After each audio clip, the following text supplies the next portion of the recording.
സന്ദേശവാക്യങ്ങൾ വായിക്ക ശ്രദ്ധയായി. രക്തപിണ്ഡത്തിനാൽ മധ്യനെ രക്ഷകൻ സൃഷ്ടി ചെയ്തിടിനാൽ വിസ്മരിച്ചിടല. അല്ലാഹുവെ പോലെ ഔദാര്യമിത്രയും മറ്റാർക്കുമില്ലെന്നു ചൊല്ലു നീ ഉച്ചമായി.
സ്വാഗതം താങ്കൾക്ക് മരുഭൂമിയിലെ മലർവാടിയിലേക്ക്.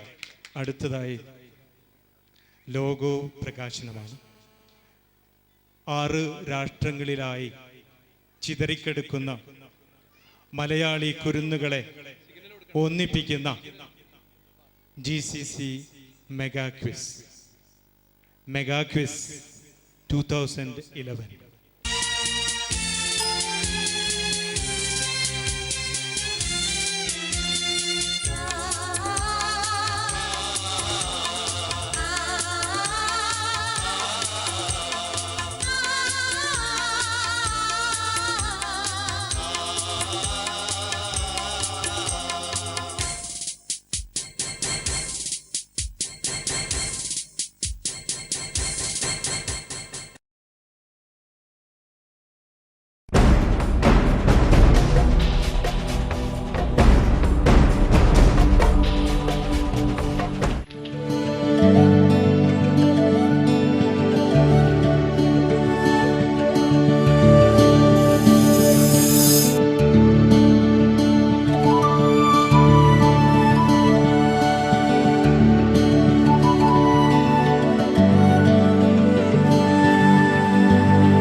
വസന്ത മലർവാടിയിൽ ഇച്ഛാശക്തിയുടെ കാകളി പാടി കർമ്മത്തിന്റെ കാഹളമൂതി ആകാശം അതിരുപോലുമല്ലാതാക്കി വിജയത്തിന്റെ മഹാമേഖലകളിലേക്ക് നാളെയുടെ സപ്തവർണ്ണ നക്ഷത്രങ്ങളായി കുതിച്ചുയരാൻ തയ്യാറായ എൻ്റെ മുന്നിലിരിക്കുന്ന പ്രിയപ്പെട്ട കൊച്ചു സുന്ദരി സുന്ദരന്മാരെ, പ്രിയപ്പെട്ട മലർവാടി കൂട്ടുകാരെ,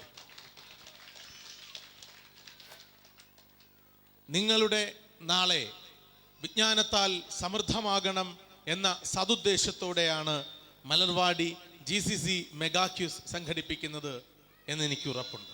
ആ സമൃദ്ധി വരും കാലത്തിൽ ഇന്ന് ഞങ്ങളൊക്കെ ജീവിക്കുന്നതിനേക്കാൾ കൂടുതൽ സുന്ദരവും വിജ്ഞാന സമൃദ്ധവുമായ ഒരു ലോകത്തിൻ്റെ സൃഷ്ടി നിങ്ങളുടെ കരങ്ങളിലാണ്, നിങ്ങളുടെ ചിന്തകളിലാണ്, നിങ്ങളുടെ ചേതനയിലാണ് എന്ന ഉറപ്പിൽ നിന്നാണ് ജനിക്കുന്നത്. കുറേ കാര്യങ്ങൾ നിങ്ങളോട് പറയാനുള്ളതെല്ലാം ഈ ചടങ്ങിൻ്റെ അവസാനത്തേക്ക് മാറ്റിവെച്ചുകൊണ്ട് നിങ്ങൾക്ക് വേണ്ടി എൻ്റെ ഒരു സമ്മാനം. മലർവാടി ക്യൂസിൻ്റെ 3 തലങ്ങളിലായി നടക്കുന്ന മലർവാടി ക്യൂസിൽ ആദ്യം വെബ് ബേസ്ഡായ കമ്പ്യൂട്ടർ ബേസ്ഡായ പരീക്ഷ, പിന്നെ മറ്റൊരു പരീക്ഷ, 3-ാം സ്റ്റേജ്, ഫൈനൽ സ്റ്റേജ് 3-ാമത്തേത്. ആദ്യ പരീക്ഷയിൽ ജയിക്കുന്നവർക്കാണ് 2-ാമത്തെ സ്റ്റേജിലേക്ക് പ്രവേശനം ലഭിക്കുന്നതെങ്കിൽ ഇവിടെ ഞാൻ ഈ ചടങ്ങിന് എന്നെ ക്ഷണിച്ച സംഘാടകരോട് നിർബന്ധപൂർവം നിർദ്ദേശിച്ചു, ഈ ചടങ്ങിൽ വെച്ച് ഞാൻ 15 ചോദ്യങ്ങൾ ഈ കുട്ടികളോട് ചോദിക്കും. അവർക്ക് നിങ്ങൾ കടലാസ് നൽകണം, പേനയും നൽകണം. ശരി ഉത്തരം എഴുതുന്ന അല്ലെങ്കിൽ ഏറ്റവും കൂടുതൽ മാർക്കുകൾ ലഭിക്കുന്ന 10 പേർക്ക് പ്രാഥമിക റൗണ്ടുകളിൽ പങ്കെടുക്കാതെ തന്നെ നേരിട്ട് ഉന്നത തലങ്ങളിലേക്ക് പ്രവേശനം നൽകണം എന്ന് ഞാൻ അപേക്ഷിച്ചു. എൻ്റെ ആ അപേക്ഷ സംഘാടകർ സൗമനസ്യം അംഗീകരിക്കുകയും ചെയ്തു. അതുകൊണ്ട് ഇപ്പൊ ഞാൻ നിങ്ങളോടൊരു 15 ചോദ്യങ്ങൾ ചോദിക്കാൻ പോവുകയാണ്. നിങ്ങളുടെ എല്ലാം കയ്യിൽ പേപ്പറും പേനയും ഉണ്ടോ? കേട്ടില്ല. ആ ശരി, ചോദ്യങ്ങളിലേക്ക് കടക്കട്ടെ. 1-ാമത്തെ ചോദ്യം, സഹോദരിമാരായ ജീൻ ടൈലറും ആൻ ടൈലറും എഴുതിയ പാട്ട് നിങ്ങൾക്ക് എല്ലാവർക്കും നന്നായി അറിയാം. ജീൻ ടൈലറും ആൻ ടൈലറും എഴുതിയ പാട്ട് നിങ്ങൾക്ക് എല്ലാവർക്കും നന്നായി അറിയാമെന്ന് എനിക്ക് 100% ഉറപ്പുണ്ട്. ആ പാട്ടിലെ ആദ്യത്തെ വാക്ക് എന്താണ്? 2 സഹോദരിമാരാണ്, ജീൻ ടൈലറും ആൻ ടൈലറും. ക്വസ്റ്റ്യൻ ആരെങ്കിലും, ചോദ്യം ആരെങ്കിലും എഴുതിയെടുക്കണേ. എഴുതുന്നുണ്ടോ? ഉണ്ട്. ജീൻ ടൈലറും ആൻ ടൈലറും എഴുതിയ പാട്ടിലെ ആദ്യത്തെ വാക്ക് എത്രയാണ്? 2-ാമത്തെ ചോദ്യം ചോദിക്കട്ടെ. നിങ്ങൾ എല്ലാവരും മിസാറുവിനെയും മസാറുവിനെയും മിക്കാസാറുവിനെയും കണ്ടിട്ടുണ്ട്. അതെനിക്ക് ഉണ്ടെന്ന് എനിക്ക് 100% ഉറപ്പാണ്. ഇത് കഴിഞ്ഞ് ഞാൻ ഉത്തരം പറയുമ്പോഴും നിങ്ങൾ ഇല്ലാന്ന് പറയണം. പക്ഷേ നിങ്ങൾ കണ്ടിട്ടുണ്ട് മിസാറുവിനെയും മസാറുവിനെയും മിക്കാസാറുവിനെയും. ആരാണിവർ? ഒരു ക്ലൂ വേണോ? ഇവർ വളരെ ബുദ്ധിയുള്ളവരാണ്. മിസാറു, മസാറു, മിക്കാസാറു. ആരാണ് ഇവർ? 3-ാമത്തെ ചോദ്യം ചോദിക്കട്ടെ. ചോദ്യം 3. തപാൽ സ്റ്റാമ്പിൽ രാജ്യത്തിന്റെ പേരെഴുതാത്തത് ഒരൊറ്റ രാജ്യത്തിലെ സ്റ്റാമ്പിലാണ്. എല്ലാ രാജ്യങ്ങളുടെ സ്റ്റാമ്പിലും സ്റ്റാമ്പ് നോക്കുമ്പോൾ നമുക്ക് ഏത് രാജ്യത്തിലെ സ്റ്റാമ്പാണെന്ന് മനസ്സിലാവും, അല്ലേ? നിങ്ങളൊക്കെ സ്റ്റാമ്പൊക്കെ ശേഖരിക്കുന്നവരുണ്ടാകും, ഫിലാറ്റലിയിൽ താല്പര്യമുള്ളവരുണ്ടാകും. പക്ഷെ ഒരു രാജ്യത്തിന്റെ സ്റ്റാമ്പിൽ മാത്രം രാജ്യത്തിന്റെ പേരെഴുതില്ല. ഏത് രാജ്യമാണത് എന്നാണ് നിങ്ങൾ ഉത്തരം എഴുതേണ്ടത്. ക്ലൂ, അതൊരു രാജ്യമാണ്. ഒരു രാജ്യമല്ല, അതൊരു 1.5 രാജ്യമാണ് മക്കളെ. അടുത്തത് 4-ാമത്തെ ചോദ്യം ചോദിക്കട്ടെ. ഒരു കണക്കാണ്. റെഡി? 1 അധികം 1 അധികം 1 അധികം 1 അധികം 1 അധികം 1 അധികം 1 ഗുണം 1 ഗുണം 1 അധികം 1 ഗുണം 1. ഇനി ചോദ്യം, ഞാൻ എത്ര തവണ അധികം എന്ന വാക്ക് പറഞ്ഞു? അടുത്ത ചോദ്യം ചോദിക്കട്ടെ. അടുത്ത ചോദ്യം, കാക്കേ കാക്കേ കൂടവിടെ, കൂട്ടിനകത്തൊരു കുഞ്ഞുണ്ടോ, കുഞ്ഞിനു തീറ്റ കൊടുക്കാഞ്ഞാൽ കുഞ്ഞു കിടന്ന് ലേ. ഇത് എഴുതിയതാരാണ്?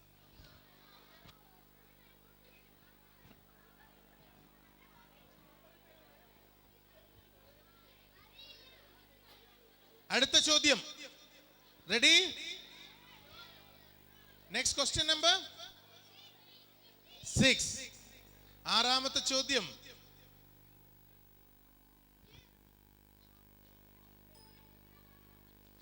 ഈ അങ്കിളിന് കണക്ക് വലിയ ഇഷ്ടമാണ്. ഈ അങ്കിളിന്റെ മകളുടെ പേര് 26 എന്നാണ്. ഈ അങ്കിളിന്റെ മകന്റെ പേര് 36 എന്നാണ്. ഈ അങ്കിളിന്റെ ഭാര്യയുടെ പേര് 46 എന്നാണ്. ഈ അങ്കിളിന്റെ പേരെന്താണ്? എഴുതിക്കോളൂ, എഴുതിക്കോളൂ. അടുത്ത ചോദ്യം ചോദിക്കട്ടെ. റെഡി? ലോകപ്രശസ്ത ചിത്രകാരനായിരുന്ന, ലോകപ്രശസ്ത ശില്പിയായിരുന്ന മൈക്കൽ ആഞ്ചലോ ചിത്രം വരയ്ക്കുമ്പോഴോ ശില്പം നിർമ്മിക്കുമ്പോഴോ ഈ വിരൽ ഉപയോഗിക്കാറേയില്ല. എന്തുകൊണ്ടാണത്? ലോകപ്രശസ്ത ശില്പിയും ചിത്രകാരനുമായ മൈക്കൽ ആഞ്ചലോ ചിത്രം വരയ്ക്കുമ്പോഴോ ശില്പം നിർമ്മിക്കുമ്പോഴോ ഈ വിരൽ ഉപയോഗിക്കാറേയില്ല. കാരണം എന്ത്?